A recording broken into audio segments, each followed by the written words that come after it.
Hi guys! So for today's mini vlog, panibagong araw, panibagong ganap na naman na nangyari sa buong maghapon.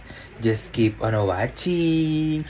So ayun nga guys, kaliligo nga lang natin at meron tayong surpresa kay Mama, kay Ate Peng. At syempre, yung kasama natin dito sa bahay, yung tumutulong dito, yung naglalabayan. Yung kay Mama kasi guys, saka sa tita ko, matagal ko na siyang pinag-ipunan at feel ko this is the time para shopping sila. Kasi guys, halos isang buwan kong pinag-ipunan to. Yes, isang buwan kong pinag-ipunan to, kaya deserve nila yon. At yung isa naman, kasi kada sumasahod ako guys, is parang gusto ko mag-share ng blessing every sahod ko. Parang yun yung parang pinakapanata ko. Every sumasahod ako, nagkaka-blessing ako, kailangan may matulungan akong tao. Kaya ayun guys, pinagaya ko na si Mama sa si Ate Maricel. Kaya tawagin natin sila ngayon at pupunta na nga tayo. So, ayun na nga si Mama. Ano, Ma? Ready ka na ba? Oo. Oo, parang hindi naman ready. Ready na. Ayan. Tapos, ayun, tatawagin natin si Ate Maricel dahil siya naglalaba dito at tumutulong. Yeah. So, ayan, si Ate Maricel. Hello. Kasama natin siya at mag-grocery. Yes! Mag-grocery! Ayan, guys. Tara na nga sa SM. Guys, first time lang daw ni Ate Maricel sa SM. First time mo lang? Yeah. Bakit first time mo lang dito? Wala daw siya pera. So ayan, dahil first time niya, magsha-shopping daw siya. Yeah! Ayun si Mama. At nung time nga pala na yan mga gar, 11 nga pala yan, napakalamig-lamig nga dito sa SM. Kaya ayun nga, nilalamig nga daw sila ate dito. Kumakaway-kaway pa talaga si Ate Maricel dyan, napakahusay naman talaga niya. At ayan nga dito mga gar, maghahanap nga kami ng sandals ni Mama, saka nga pala ni Ate Peng. So guys, bibili tayo ng sandals ni Ate Peng saka si Mama. Ayan, bibili tayo ng sandals. Alam ko naman mga gar, yung mumurahin nga lang yung bibili niyan dahil sa palengke nga lang siya namimili dati. At ayan nga, medyo nag-upgrade na nga, dito ko nga sila dinala. Nung nakaraan nga kasi talaga mga gar, bumili nga din sila dito ng sandals. Kaso nga lang, nasira na nga daw yun. Halos isang taon na nga din yun mga gar. Parang pinang araw-araw na din yata yung sandals na yun mga gar. Kaya ayan nga, namili-mili na nga sila dito. Sabi ko yung medyo pangalakad para hindi mo maganong gagamitin yan.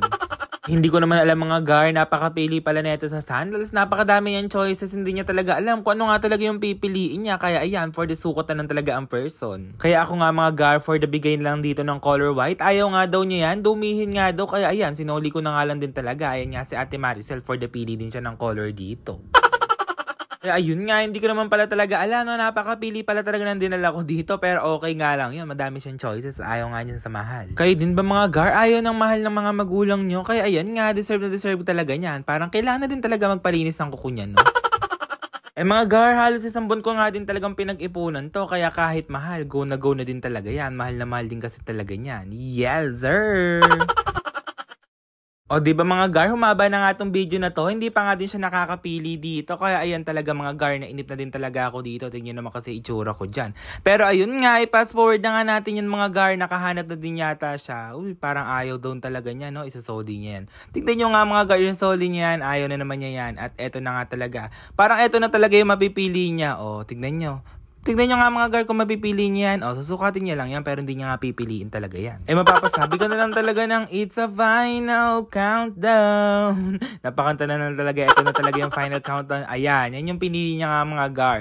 Hanip na yan. Nakailang balik kami yan. Pero ayan nga, 1-5 nga pala yan mga gar. Deserve na deserve nga pala niya yan. At syempre nga mga gar, dahil magkapatid nga silang dalawa, ayan nga, parehas nga pala yung binili ko. Pero magkaiba nga pala sila ng kulay. Kay Ate Ping nga pala yan. Sa Ate Ping nga pala mga gar, siya nga pala yung tita ko. Tumulong nga pala sa akin nung mag-college ako. Binibigyan niya ako ng baon-baon monthly. Kaya ayan nga, deserve niya talaga yun ng ganyang sandals. Dadating kasi mga gar, siya nga pala yung mga naglilibre sa akin ng mga ganyang mga gamit-gamit. Kaya ayan, ako naman malilibre niyan mga gar for today's video. Sabi ko nga mga gar, etong kulay blue yung piliin niya. Kasi nga mga gar, mas bagay nga ito sa paa niya. Kaya ayan nga, ito na nga talaga yung bibili niya. At ayan na nga mga gar, ito na nga talaga yung pinaka-ayoko. Yung magbabayad nga talaga tayo dito. DRY, nagbayad, gumastos na naman. Pero okay nga lang yung mga gar, deserve naman talaga yan. Ayun mga garbage na nga namin at ayun pa si Ate Maricel mamaya nga din pala. Mamamalengke nga pala si Ate Maricel dyan ng mga grocery niya at bumili nga din pala ako ng pinaka-favorite ko na tinapay dyan.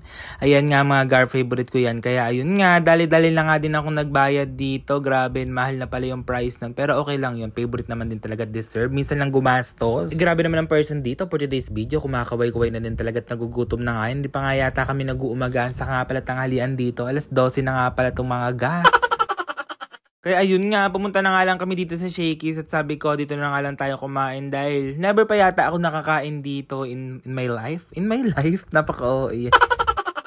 Sabi ko nga lang kumain dito mga gar, kaya ayan nga, namili-mili nga si Ate Maricel dito. Ang sabi nga sa akin ni Ate Maricel, first time nga lang daw niyang kumain dito, kaya ayan nga, nalulula nga siya sa fresh dyan, pero okay lang, deserve niya yan. Deserve nga talaga niyan mga gar, kasi nga guys, lagi nga puyat sa amin yan, kaya ayan nga, namili na nga din ako ng order dito. Kaya ayun nga, sabi ko, yes, may chicken dito, chicken na lang talaga yung bibili natin dito, kasi alam niyo na mga gar, favorite nga natin yung Chicken Joy dito. At ayan, abangan nyo nga pala mga gar dito yung part 2, dahil nag-grocery nga sila at kumain nga kami dito. Abangan nyo nga pala yung part 2. Comment for part 2 nga mga gar. Sana nga nag-enjoy kayo. Yun lang guys. Thank you for watching.